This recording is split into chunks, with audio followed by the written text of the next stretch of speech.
I'm here with Yury Byalik, and Yury is the head of strategy and acquisitions for Onfolio. Man, I appreciate having you here today. There's some cool stuff we got to talk about. You guys buy digital assets and online companies, right? Yeah, that's right. Thanks for having me. And yeah, I'm, happy to jump in and kind of talk about everything. Well, let's just start off with kind of like what is Onfolio, and let's go there, and then we'll go from that, and we'll kind of get into how did you come into this space. But let's start off with who is the company? What do they do? Sure. So Onfolio is a soon-to-be publicly traded company starting about next week. We're a holding company, so we acquire and run online businesses. We used to focus on the e-commerce and content and affiliate space, but now we prefer acquisitions in for like digital products, productized services, SaaS, agencies. Okay. So pretty much anything online. It sounds like you're pretty broad as far as, it's an online business or some of some sort. Correct, right.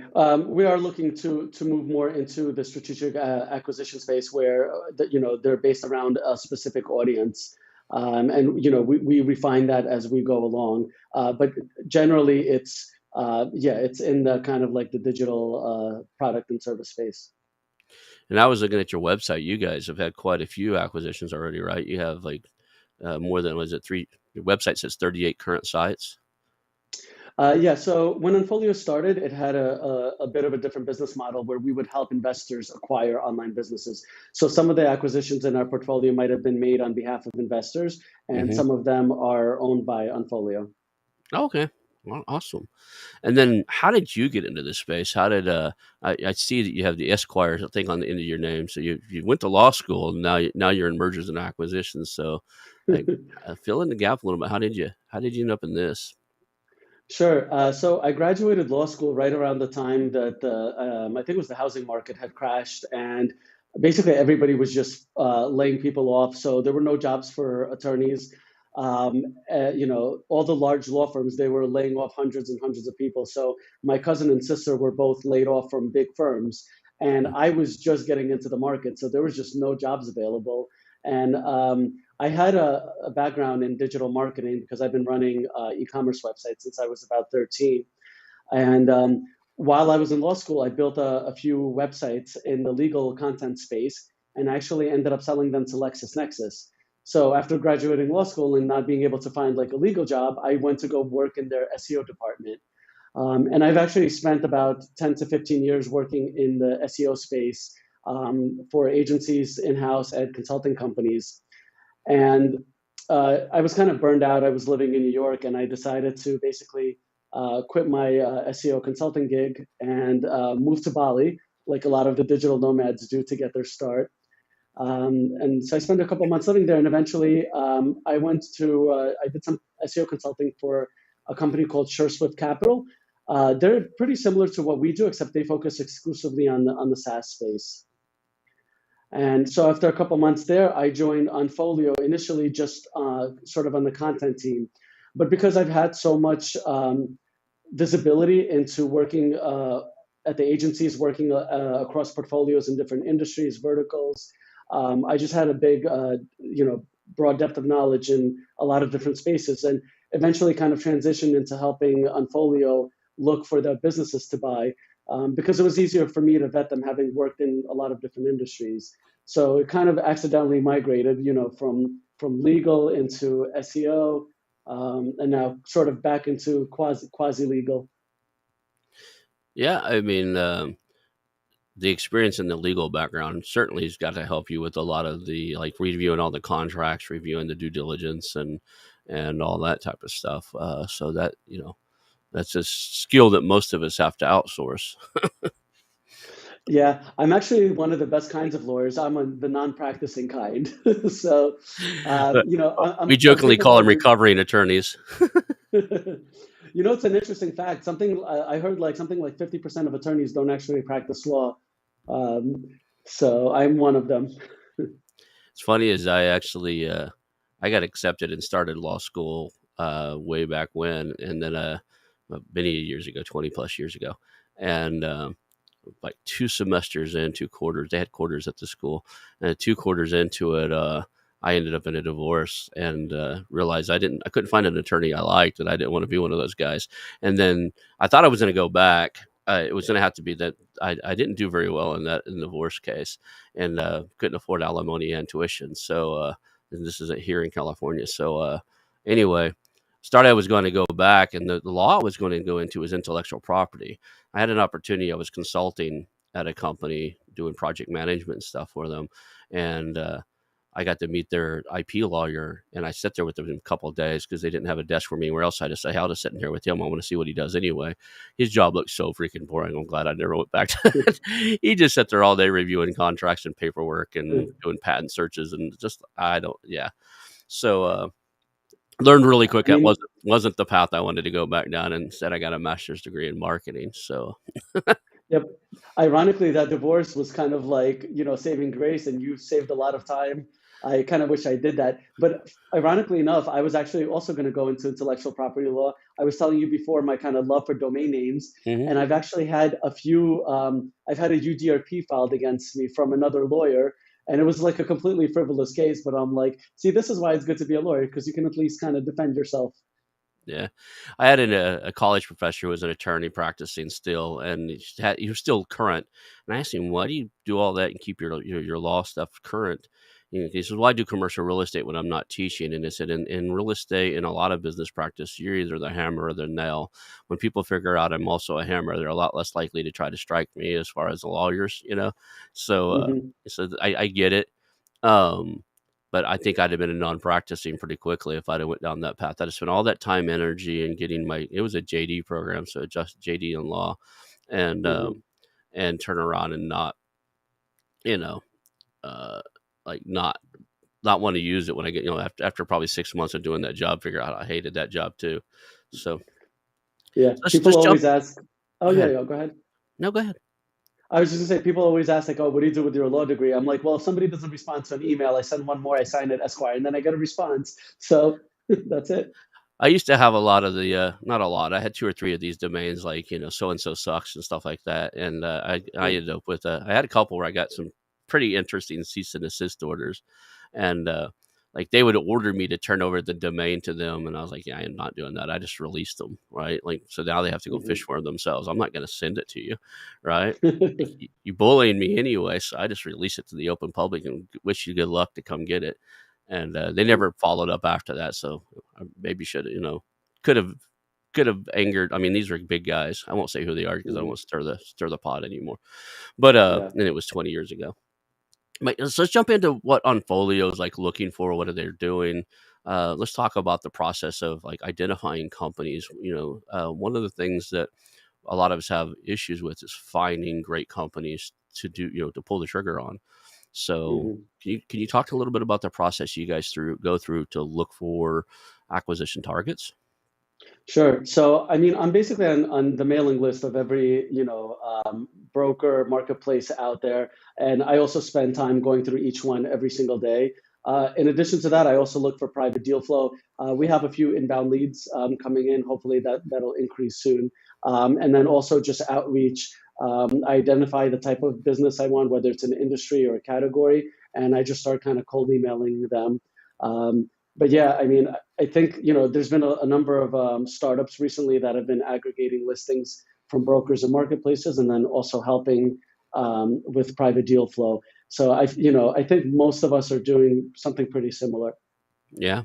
So give me that. So if anybody's listening and they run, I have a lot of guys out there that listen and they do run IT, not IT, but just e-commerce related businesses and stuff.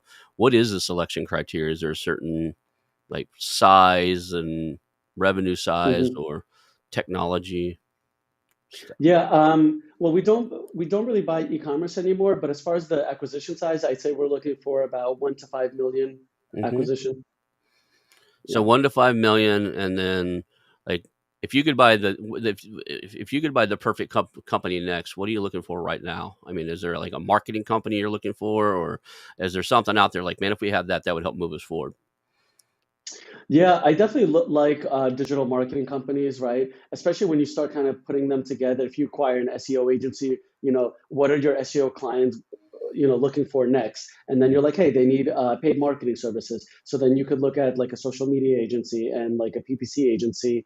There's a lot of these design services, and I like some of them where they do like unlimited designs for a monthly fee. So I group them that bucket into kind of the productized service, something that used to be traditionally like an agency where you would have to contact them for a quote. They basically turned that into a product, so you get like a specific service for a set fee. So those are really interesting to us. It's interesting is I actually spent the entire last year and a half working on a big marketing roll up, and we had a very interesting way we were doing it. Was very unique, but and we in a matter of 200, I think it was 216 days, we talked to almost right at about 200 marketing agencies that were interested. And we had three of us doing the sourcing, and 100% of that sourcing was from LinkedIn outreach. We were just reaching out to digital marketing companies and marketing companies that were active on LinkedIn and said, hey, we're investors. We're looking to acquire marketing agencies. If you would like to, grow with us for a couple of years and have a bigger exit than you could have on your own, we should talk. And Mhm. that was the total play. Now you've got an additional benefit, right? You guys are going public, so it's like, hey, if you'd be interested in being part of a publicly traded company, we should talk, right? That's a because a lot of these guys, there's a false ceiling in these marketing agencies. If they're perceived that they're not big enough, they can't go out and pitch certain clients. So there's a huge Mhm. win for them to be a bigger company. Yeah, I mean, getting listed on Nasdaq is definitely going to be a big boost. We're hoping that's going to increase the visibility and the deal flow that we have coming in. But yeah, it also makes pitches for us, I think, a little bit easier. Whether it's to get on a podcast, or although that wasn't actually even part of it, but or like deal flow, things like that. But you always hear the expression like you want to be during the gold rush, you want to be selling shovels, right? So the kind Hmm. of businesses we like are the ones that are selling shovels. So when we see a business, we look at it and we're like, well, is this the business? Are they just digging for gold? And if they are, then we look at like what tools is this business using, and then we might be interested in the tools that are being used by this business rather than the business itself. That's brilliant. You know, one of the reasons I do the podcast, right, is we're helping the miners, right? We're selling picks and shovels. We're offering information and sharing back, and then you know, as a result of it, there's leads that come in. So there's that side of it. So let's talk about like just kind of the process you go through. Um, you know, at the company, somebody reaches out to you, they say, "Hey, we're interested in what you do. We might be interested in being part of what you do." What's the Mhm. process look like for a company that would might want to integrate and be merged in or bought from by you guys? Yeah, so I mean, the first thing is I kind of just jump on the website. I take a look around. I run it through all my tools. I look at the market as a whole, where it's going, where it's trending. Um, I go through the prospectus. Hopefully, there's a solid prospectus behind the Hmm. business. And then I just start compiling like a very long list of questions as kind of like a first pass through. And then after that, the next step is basically jumping on a call with the sellers, getting more information about their team, their operations, their finances. And this isn't even the due diligence. This is just to make sure like this is a business that we want to go after. Um, and then if it's something we like, then we start kind of negotiating, looking at the numbers, and then ultimately making an offer. And then that's where we go into kind of the more detailed due diligence. What are some of the like? Do you guys? I don't see on your website. I'm kind of the reason I'm looking over here is I've got this huge monitored workstation, but looking on here, I don't. What are some of the cool companies you currently own right now? Kind of give us an example of what you guys have acquired in the past. Sure. So, for example, one website is Mighty Deals, which is like um, a deals website for design resources. So we have some big plans on that one. But basically, think of what's the Noah Kagan one, AppSumo, something like that, but Hmm. for design deals. Okay. Another one is Vital Reaction, which is a supplement company. So we do make exceptions for e-commerce. I know I said we don't buy them. There are always exceptions for good opportunities. Right. Well, so you said it was a like a vitamin type of place. Correct. Yes. Okay, For that's hydrogen supplements. yeah. So I mean, if you look at that, it's subscription based, recurring revenue. Other than the fact you're shipping a physical product, it meets all the criteria that like normal digital like software as a service would. Except you got to you got to stuff you got to put stuff in a box and mail it, right? So that's the kind of Yeah. businesses I'm always interested in. Is like I'm prior real estate investor, so I always perk up when there's recurring revenue that we could grow, right? Because that steadies things out. It makes it a little more stable and stuff. Do you guys look for software as a service, recurring revenue type of stuff too, or is it just Yeah. So SaaS is an interesting one because SaaS is definitely priced very differently than most other online businesses. So in SaaS, they like to get a multiple on the annual recurring revenue, oftentimes going as high as 10x. That's just not something we're going to pay. But there's a lot of opportunities to find subscription or recurring revenue where it might be like a much lower valuation, and that could be like WordPress plugins, Shopify apps, things like that. Mhm. So yeah, everybody loves recurring revenue. It's just a matter of how much are you willing to pay for it. Yeah, somebody asked me. I get asked regularly, "Hey, why don't you buy a SaaS company? You've got a background in technology. You used to work for the government, buying, building computer systems." Like, yeah, but SaaS is way overpriced right now, and it's not overpriced if you've got the money and you're willing to wait 30 years to get your money back. I'm a small investor. I want my money back in a couple years. Like, I want to be able to redeploy it again. So, but I'm looking for companies, a lot of brick and mortar type of stuff, but things that you're buying at 1.5x, 3x, 4x. If you don't do anything and you just run it the way they run it, you get your money back in 4 years. If you in 3 years or whatever the multiple is, or if you do your job and you increase its value, you can get it back a lot quicker. So I get that. Let's talk about I know a lot of people are like, they heard it and they're like, talk more about the IPO. I know there's some things you can and can't say.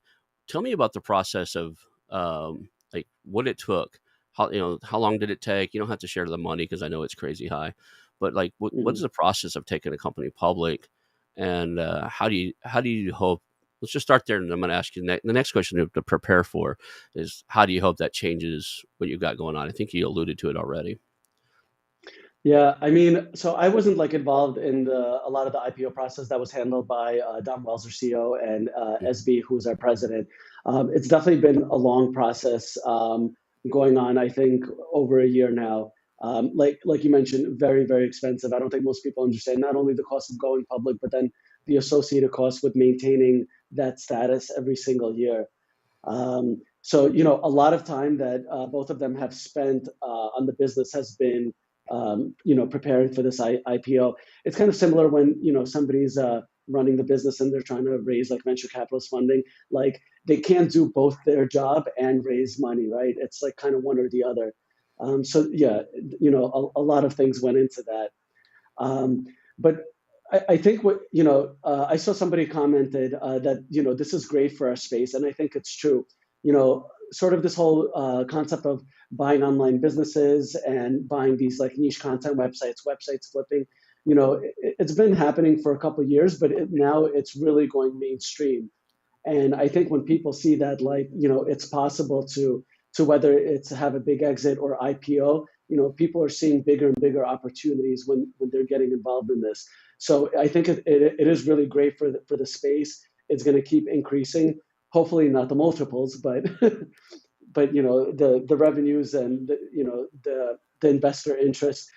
As you mentioned, you're involved in real estate, right? Before recently, real estate investors had no idea about like the opportunities of online businesses.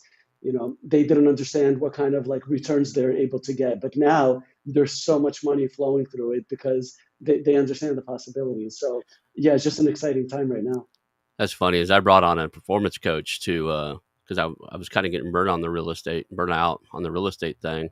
The very tight niche that I operated inside of had kind of been regulated away. So we did what was referred to as investor backed short sales.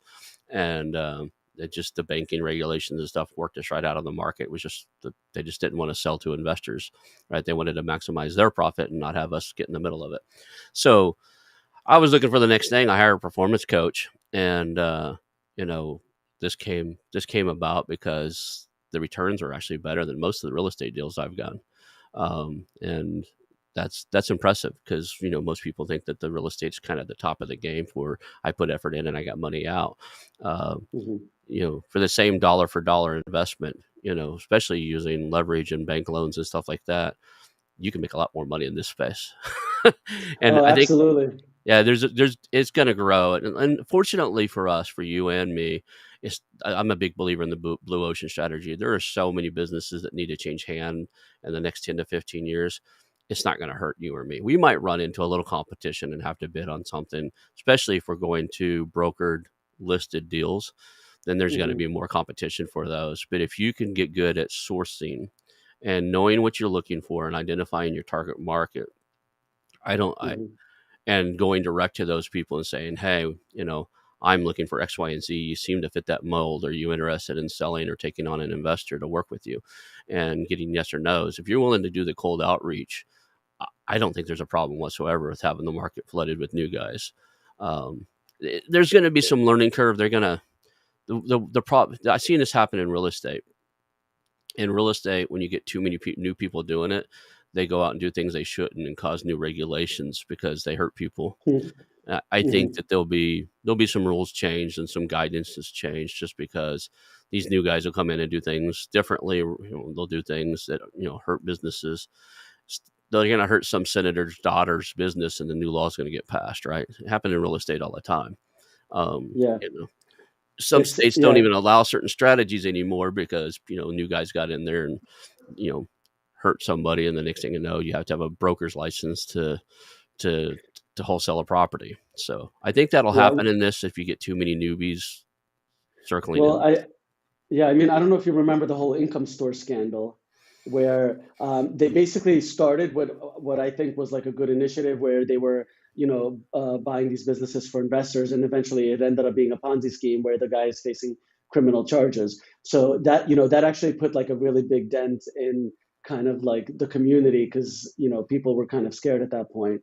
Um, but yeah, there's always going to be new laws and regulations. I think one thing that with when you have real estate, a lot of people see real estate as a passive investment.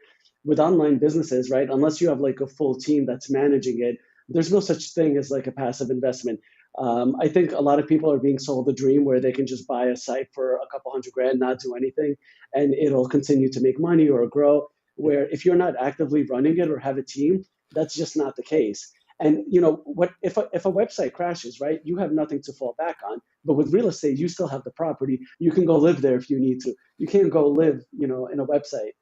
Um, but Yeah, yeah, like you mentioned, there's a lot of people are going to be retiring and looking to sell businesses. I always joke, right? If you want to find like somebody who's retiring, go just Google like powered by Yahoo stores to see who's running e-commerce stores on Yahoo, and there's a good chance they'll be retiring soon. that's not a bad idea. Like there's a market acquisition strategy in itself. Go look at all the older you know stuff and like are they not on Shopify? Are they not on Amazon? Are they they using one of the older shopping basket Dr- software tools? Magneto is one of them, right, or something like that. Magento, yeah, Magento, yeah. or for content sites, it could be on Joomla or Drupal, which are like super old content management systems that nobody uses anymore. I just looked at a $9 million marketing firm. They were doing $9 million in profit last year. We were looking at them, and they're running Drupal, and that they actually help others run Drupal, but it's still around. But they think it's more secure than WordPress. But anyway, Yeah. but I didn't think about that's a great for those of you guys listening. Look for older technologies. Those guys might be ready to retire or move on. So that's a great approach. So it's funny is we were talking about that a little bit. I don't know if you looked at my background and stuff, but for running big websites back in the day when Yahoo and Excite.com was head to head, I was the technical director, the director of technical operations for all Excite. So I ran the Excite portal. So Yeah, I remember that. There was, yeah, I remember the good old days with, like, the internet was much simpler. You know, I remember one of our engineering guys pitched that we should probably put ads in our search listings, and they got shot down. And I'm pretty sure he went to Google, right? And he's one of the product development guys over there, and they did it right away and just killing it, right? But like, Yeah. One of my first online projects, which got shut down very quickly, is this was when Google AdSense was just getting started by mhm. Google, right? So I created a website called Swapcom where people agreed to join and just click on each other's website. And it went from, like, I had like, so one mistake I made was I was just advertising it publicly everywhere, and went from like making zero to like $300 a day within like 2 weeks, right? And then like a month later, I guess Google found out and they shut down the AdSense account of every single one of my members. I lost one of mine like that. It wasn't exactly like that, but I would I had a way to track if people clicked on any ads inside of one of my tools. So in order to have a free account, they had to click on 3 ads, and the Hmm. AdSense found out. So I mentioned earlier that I had a website out there that was featured by TechCrunch and everything, and like it was paying its own bills, and then all of a sudden AdSense changed the rules, and I lost my income source from it, and I had to shut it down because it just didn't make sense to. It just didn't pay enough to even pay the guys to moderate it. It was called Shared Confession. Basically, it was kind of a. It was pre or right about the same time there was a company out there called Postlet or something like that. But we basically people go on and they would confess to things, and two things Hmm. happened. One, I got in trouble for like saying, "Hey, to maintain a free account, you got to click on 3 ads." And I had a way inside of I click path tracking inside of the tools. I could see what you clicked on and what pages you visited and stuff, and I could see that you Hmm. clicked on ads. And anyway, so that cut that off. And then somebody posted something on the site that was actually illegal, and I shut it down because it was supposed to be anonymous, and there was no way I was going to get mixed up in this. It was something bad. They confessed to doing something horrible on the site. I took it down, but I got a call from law enforcement, like, "Hey, we need that." I was like, "All I can give you is the IP address and their carrier and times they logged Hmm. in from." We did everything we could to keep it anonymous. But yeah, so I learned my lesson inside of that tech space too. Let's jump back to you kind of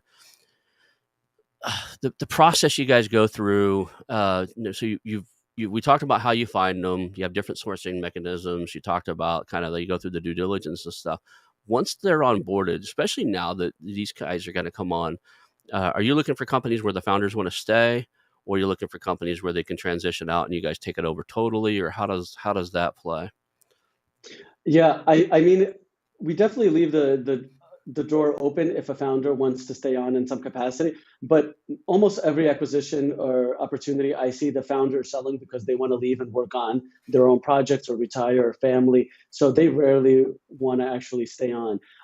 Ideally, though, every business would have an entire team in place, and the founder is just like overseeing the team, only spending a couple hours on it. Unfortunately, often that's not really the case, and the founder's still involved in the business, working 20, 30 hours a week.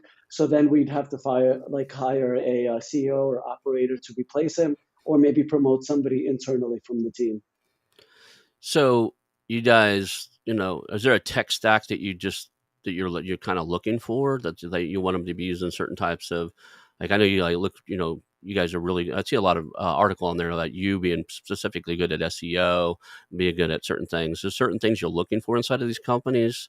Is there any red? I guess the better question is there any red flags if they're running, you know, they're running on Microsoft servers and they haven't done any SEO. It's 100% paid ads. Are you interested, or is there some selection criteria of quality of site? Well, one of the reasons we actually stopped buying content sites was just the over reliance on Google, and I kind of see where Google is heading. They're trying to get rid of a lot of the content affiliate sites, and so every update you see is now kind of just hammering them more and more. So I have one rule where basically is if I can't make the business work with paid traffic, I don't want to buy it. So if it's completely relying on SEO, that's not necessarily a deal breaker. But if it relies on SEO and it won't work with paid traffic, there's absolutely not interested in that. And we just look for businesses where there's opportunities. A lot of the businesses we see, especially agencies, most of their business is from word of mouth and inbound. which means they haven't done any SEO and PPC. So there's a lot of opportunities there. Yeah, we are definitely stronger on the SEO side, which means we might be able to improve their existing SEO, or if it doesn't exist because they're doing purely like Facebook ads, we can then come in and then build out the SEO department there. So I told you we spoke to over 200 marketing agencies in the roll up thing we were doing.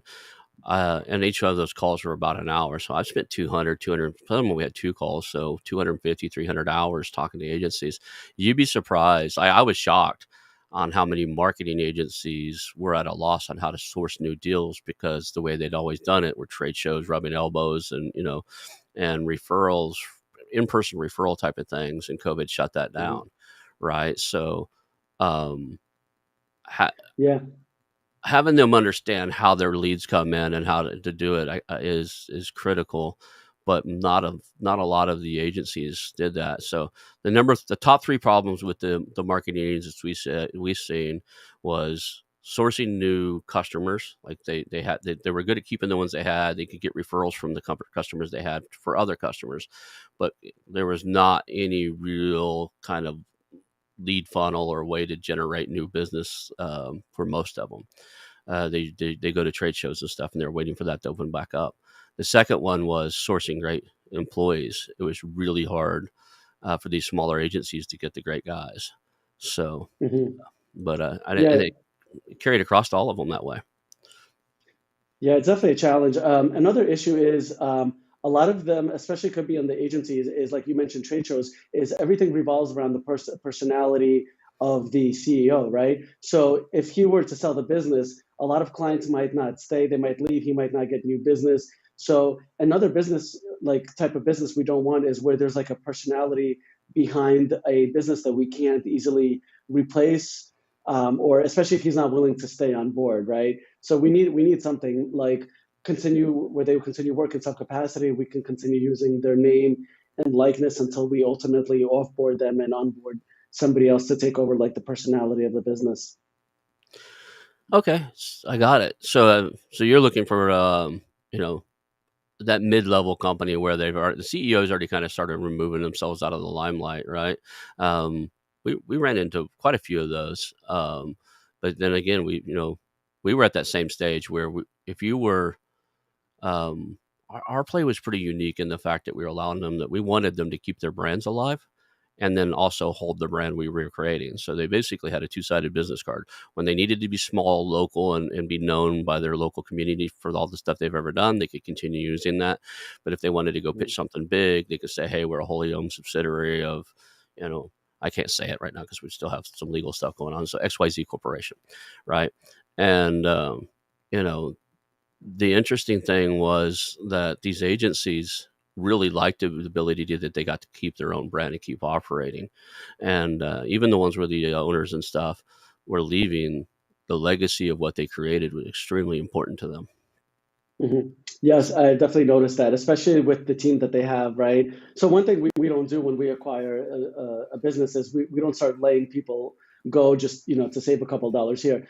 So that's one thing we kind of advocate, right? Because if you're selling a business, you might have a couple interesting parties, right? So you have to pick. You might even have a couple offers at the same amount. So that's where we try to kind of differentiate ourselves, and we like to keep the team in place and the company culture in place when we make acquisitions.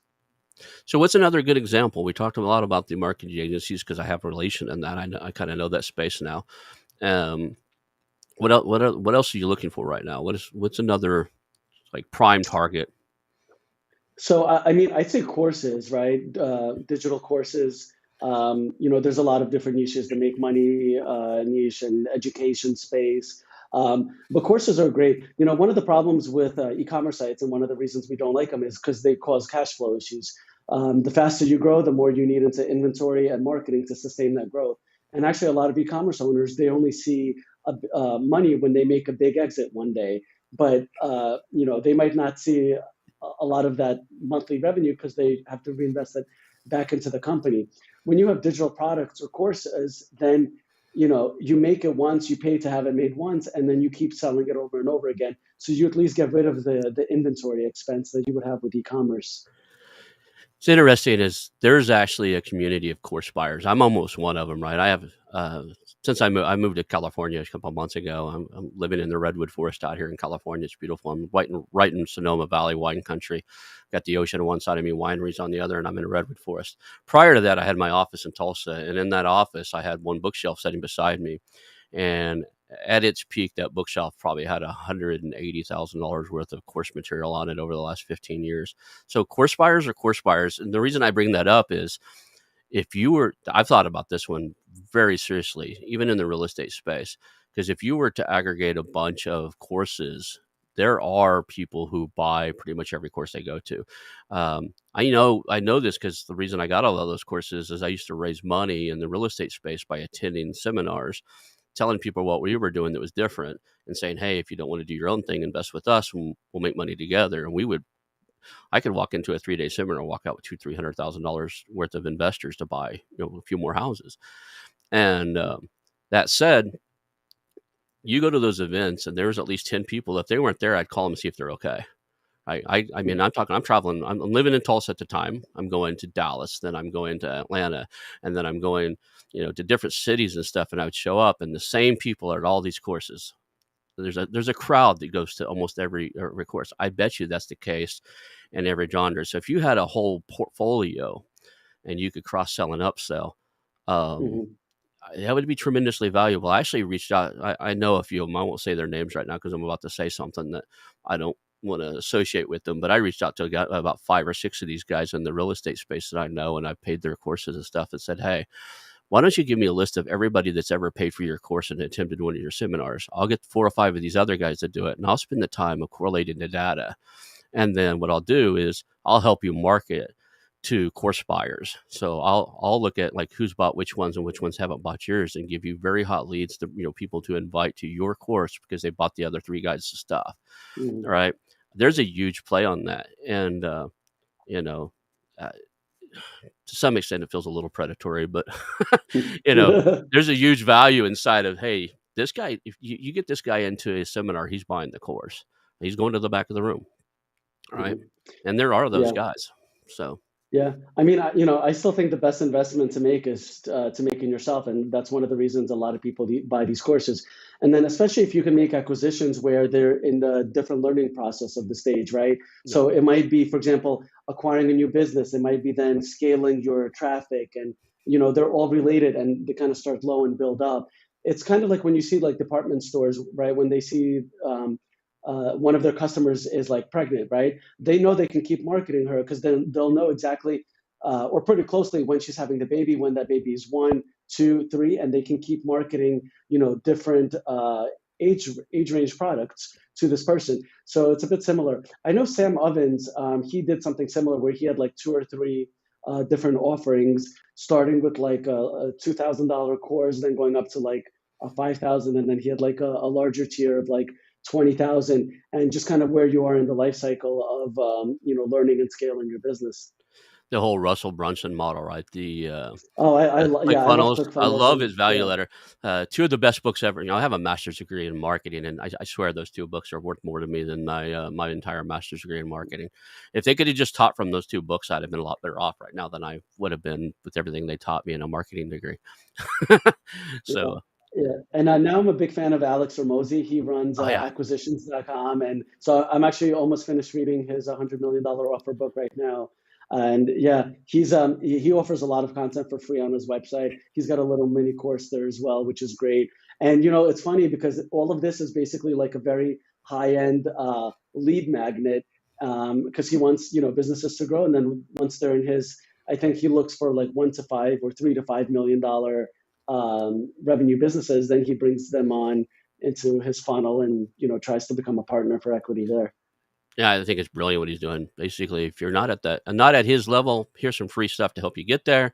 And when you get there, you owe me a favor. Let me look at your company. It's Yeah, absolutely brilliant. If you ever run into him in person, I want him on the show. I've actually reached out to him and I think his wife to have him on here, and I haven't got a response yet. But they're really busy creating their own content. So, but I'd love to have him on here just because, just to learn from the guy.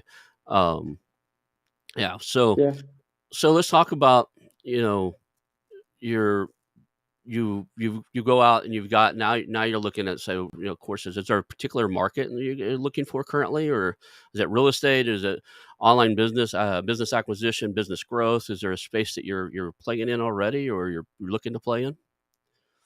I mean, I definitely love the make money online industry.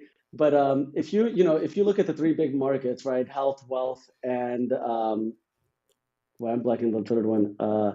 Health, wealth, and Relationships, is uh, that? relationships. Yes, thank you. So, anything in those three markets, right? It's an evergreen market. There's always going to be people that. So honestly, I'd be happy with anything in those markets, just because I know they're always going to have demand, with no ceiling whatsoever. It's funny is that relationship, Mark. I just had Adam Lyons on here, and while he does all kinds of stuff now, he got his teeth cut in the whole online dating advising type of space. So he knows everybody from Neil Patel, who wrote the like the Pickup Artist and some other books and stuff like that. He knows all those guys inside of that space. So if you're looking for relationship information products, I can get you in contact with him. um, that the health, it's health, relationships, and wealth, right? Wealth, Those are yes, very passionate, very loyal type of space. So I got that. Cool. All right. yeah, Is there any yeah. type If you of businesses you totally would avoid, right? Like you're not interested, you don't want to touch it. Like I know there's some for me. Like I don't like things that are highly regulated. So Yeah, I mean, Amazon affiliate, definitely avoiding that like the plague. I see a lot of businesses where they're in like either illegal industries or they're violating like a terms of service. So I've seen some sites for sale, like they violate like the Facebook or LinkedIn terms of service. So we stay away from those, just because you're kind of buying like a ticking time bomb at that point. And the marketplaces and brokers, they don't really care. For them, as long as the seller sells, they get their commission. They don't really do anything to protect the buyer, because that's not their job. So that's something you have to look out for as the buyer, and make sure you know what you're getting. yeah, I avoid single disruptor businesses. If one person can wreck your day, so if Google can wreck your day, like you said earlier, that you're 100% SEO and paid ads won't, you don't have enough profit margin to cover customer acquisition costs through paid ads, then Hmm. I'm not interested, right? Same way with if you're 100%, if you got your store is 100% on Shopify and it wouldn't work in other places, I wouldn't even look at it, just because you're Hmm. one Shopify decision away. Or same way with Amazon stores. Amazon's worse. If you got 100% of your revenue, or even a high percentage, say 70% of your income comes from Amazon stores, I wouldn't be Hmm. interested, just because you're one decision of Amazon making that an Amazon product from losing the majority of your income. Hmm. So, Yeah, and that's why pricing multiples are so closely related to the business having diversification of traffic and revenue. Sellers are always asking, how can I get the most amount of money from my business, right? Just diversify both of the revenue and the traffic, right? If you have a website, it's getting traffic from AdWords, from paid Facebook ads, and SEO, and then on there you have digital products and physical products. You kind of have the best of everything, and that's going to demand a higher multiple than just relying on one source of each. yeah, I have a couple friends that were killing it. I guess last year or the year before on Facebook ads, and now they're just having a heck of a time because Facebook made them so expensive and so hard to. They're not getting the same results, right? The ads are Oh so yeah, expensive. Yeah. the iOS update. I see so many businesses for sale, right, where they're doing well. The iOS update kills them, and now they're trying to sell their business for like mid six figures. I'm like, you're losing money. You haven't been able to make paid ads work. How are you still asking for like pre iOS, multiples? So They're in a race because we look at the average of the last 3 years. So if they get the faster they get it sold, the faster that average goes down. And I had to tell one guy because he's like, no, don't you look at the average of the last 3 years? And I said, yeah, unless there's a catastrophic event in the last year, which you've had, right? You've got something that happened, it's not coming back, right? So yeah. So, yeah, I don't know if you've noticed this. One thing I just recently started seeing, and it's increasing, is how on the P&L you have the ad backs, right? mhm. So I'm starting to see ad backs for failed marketing campaigns. I'm like, no, you can't do that. You can't run. So I saw one business for sale. They had like 2.2 million in revenue, right? and they had a loss of like 60,000, and then they added back like 2.1 million in ad backs of failed marketing campaigns. I'm like, you can't just throw a bunch of shit at the wall. Whatever sticks is, is fine. You're responsible for. You did a great job. If it doesn't work, you just, try to get the money back as an ad back and sell the business. You're wondering if did they have an advisor telling them to do that, or they just pulled that rabbit out of their own hat, right?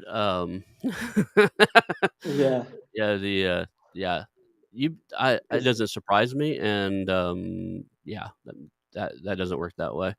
So it's like it's interesting because I like to start off the conversations with these business owners when they say, hey, when we start off, it's build a rapport the first two calls or so, but the conversation always comes up. They bring it up most of the times. Hey, I'm looking for X, Y, and Z for my company. I'm looking for 1 million, 2 million, 3 million for my company, and I don't blink an eye. It's just okay. Let's see how we can get you there because I don't have the details to know where they should be at this point, right?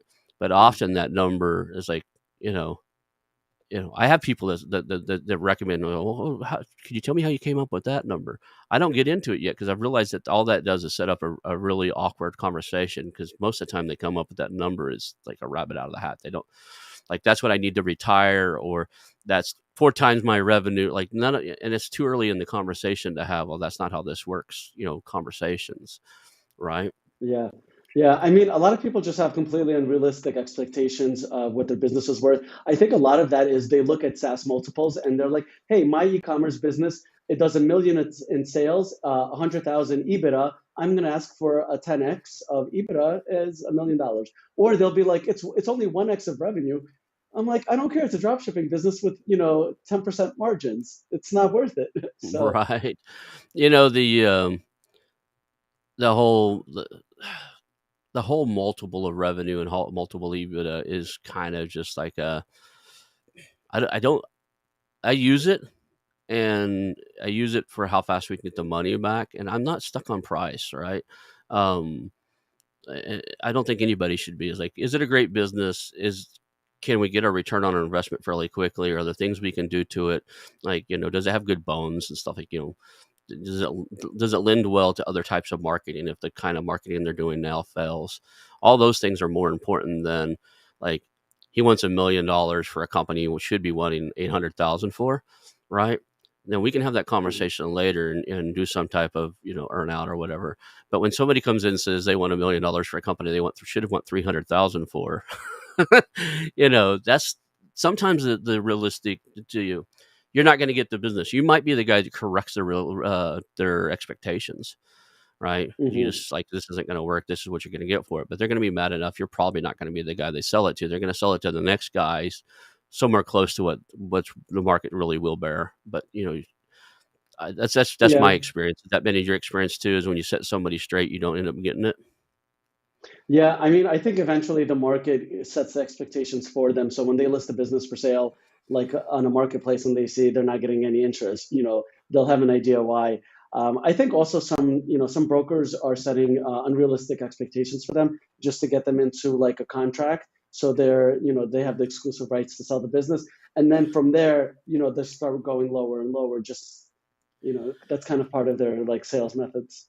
Yeah, the broker escalating model, right? You know what that is? It's where you go to one broker and say, "Hey, I'm thinking about selling my business." Okay, well, what do you think you can get? Need to get out of it? Well, my retirement, advisor says I need $1 million added to my retire. Okay, we could probably get you there, right? So the first guy says that, then you go, I'm going to get a second opinion, or I have another appointment with a broker, right? So you go to the second broker and go, "Hey, the last guy said he can get me $1 million," and he goes, "I can do 1.2." Like, and next thing you know, they got it listed for 1.5 because you talked to a third guy and it's worth 800K. Right? That happens a lot. And, Yeah, but you'll never see those case studies published on the broker's website. It's more about, this guy was about to sell for 800,000. We got him 1.5 million. So, yeah, and businesses are worth what the market will pay for them. So if somebody's willing to pay that, then, same thing with real estate. Like, I could take a house that mhm, I think, the market should sell for 180 and sell it for 250, and leave it on the market for 90 days and see if it sells. I know investors that do it, right? They'll actually mark their house up by 20, 25%, put it on the market. And if it sells, that's great. mhm. If it doesn't, that's okay. They'll continue using it for the other, higher and best purposes they have. I get that. But when you're really needing to sell or wanting to sell, having a realistic expectation of what you're worth is Mhm. extremely valuable, because most of the serious buyers won't even look at you if you've got it listed way crazy high.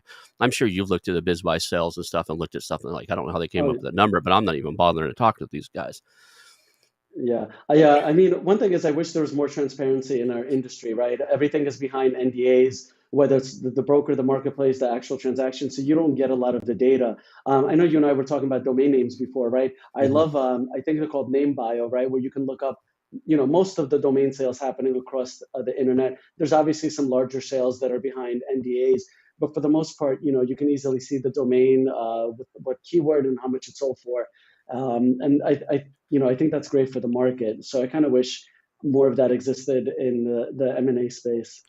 Should look at some of the European businesses. They have all their publicly and private companies are all they have the something clearinghouse is what they call it. It's a data clearinghouse of some sort. But if you're a privately listed company, you have to turn in your quarterly or yearly reports, and they're audited, and so all their financials are accurate. Right. I have a lot of contacts, a lot of people listening to the show here. They're over in Europe and London and stuff. So if you guys are interested in buying things from other countries and stuff and bringing them here, but the numbers are a lot more accurate there. It's a little easier, and you can actually see who's close to being in insolvency. They actually have a rule that if you can't pay your bills, the government can come in and call you insolvent and take it away from you. Right. So there's an Mhm. insolvency type of quarter system, and I won't venture to say I know much more about it than that, but it's intrigued me that the fact that I can go just look through a database and see how well a company's done that's supposed to be a privately owned company. Yeah, I mean, that definitely makes due diligence a lot easier, right? Yeah.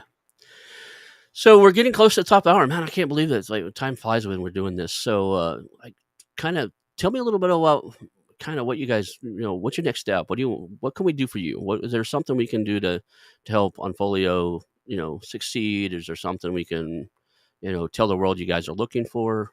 What's your big ask? Yeah, it's not so much an ask. I like going on these podcasts, and I'm trying to do a lot more, thought leadership. It's about educating the market and growing the market because I think ultimately, that's what it's, good for, and that's what I'm trying to, benefit both sides. I have buyers and sellers both emailing me asking me either how to get more for their business or what to look for, things like that. Obviously, we're looking for deal flow, right? So if somebody's looking to make an exit, you know it'd be great if they could contact us. But ultimately, it's just kind of getting our name out there. Empire Flippers, one thing they do really well is, they really have their name out there across the entire community. They sponsor events. They do their own podcasts. They're great at, the content marketing they do. So that's really where, we're starting to gain traction and what we're looking to do and expand. Cool. And if if somebody could remember one or two things from this show, what would you want them to remember of you? What would be the key takeaways? Oh man, that's a difficult question. You didn't prepare me for that. Um, Yeah, I'd say that we try to be as transparent as Unfolio as possible. Um, you know, there's definitely some shady things happening in the background, and you'll kind of see those come up, like I mentioned with Income Store before. So yeah, especially as a public company, right? We are forced to be as transparent as possible, um, and I'd like to see more of that in the industry.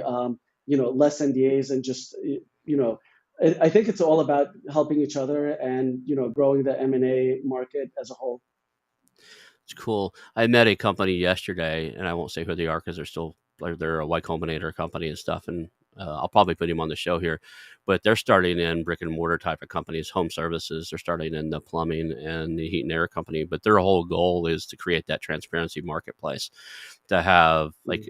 basically just have a marketplace where you just log in and you can see all that information, and they're trying to change the industry to where more like what you're talking about. It's very open. It's very transparent. You can really see what you're looking at, and help both sides of the deal move forward faster that way. That's their end goal. Let's see. I'm eager to see how they get there. But I want to appreciate you for being here today. Is there anything else we want to like? Hey, let's make sure people. One thing I missed. Oh my god, I almost forgot. How do people get a hold of you if they got something interesting? what's the best way for people to reach out to you? Sure. So they can just email me. My email is Yury@Onfolio.com. They can go to our website, Onfolio.com, submit a contact form, LinkedIn, Onfolio, Google Onfolio. We're everywhere. So yeah, just email me directly or through our website. Cool. And I thank you for being here today. And I think we'll call that a show, man. All right. Thanks a lot for having me. Cool.